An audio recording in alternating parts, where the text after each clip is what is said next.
the states should be building. We're a backup. We're not an ordering clerk. We're a backup. And we've done an unbelievable job. Ideally, those states should have had all this equipment, and I think they will the next time.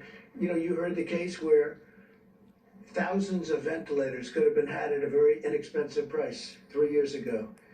And a certain state decided not to exercise that right because they wanted to build a road or they wanted to build something else because it's big money. You're talking about, I think it was $1 billion. But you're talking about a lot of money for something that may never happen. No, it was less than 600,000, but they were spending 750 on a solar project that went belly up, 90 million on a light bulb project belly up, another 600 million that went belly up. Now that brings us to New York Governor Andrew Cuomo, another constant complainer, and Conrad de Blasio, another complainer.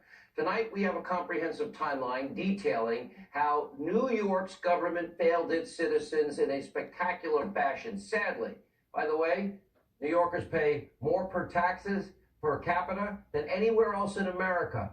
Let's go way back to November of 2015. The report the president is referring to, the New York State Department of Health, page 30 of that report. During a severe influenza pandemic, there is likely to be a projected shortfall of ventilators, 15,783, rounded off to 16,000, during peak week demand.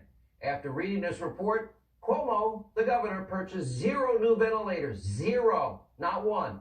Instead, he instructed the commission to figure out ways to ration the existing 2,000 ventilators.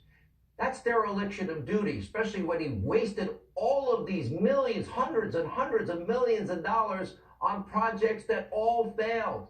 But it gets worse. Flash forward to this year, January 24th, Cuomo was telling his state the coronavirus risk is to New Yorkers is low. February 6th, he said the flu is a much greater risk. March the 1st, he said there's no reason for undue anxiety. The general risk remains low. A few days later, well, he said New York can manage the increasing spread of the virus. That's in March. Just got out of March. He was wrong over and over again. And the worst part is his state was prepared for nothing.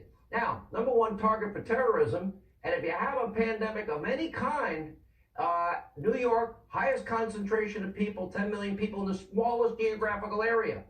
Now, New York's healthcare system is so overwhelmed, get this, cardiac arrest victims whose hearts cannot be restarted at the scene, they're not being taken to the hospital as is usual protocol. New York Post broke that story because of an executive order. What? We now know in New York, if you want to take the potentially life-saving treatment we've talked so much about, hydroxychloroquine, you have to go to a hospital in the state of New York to get it.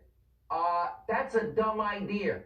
Governor Cuomo, this is the only state now doing this. Michigan rescinded it. Nevada rescinded it. Rescind the order, Governor. Allow New Yorkers to get the drug if they choose at a pharmacy and stop pushing people that don't need to be in a hospital into the hospital system.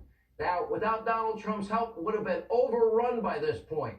And you, of course, taking photo ops at all the hospitals that the president's building for you. We'll have more on this coming up. First now.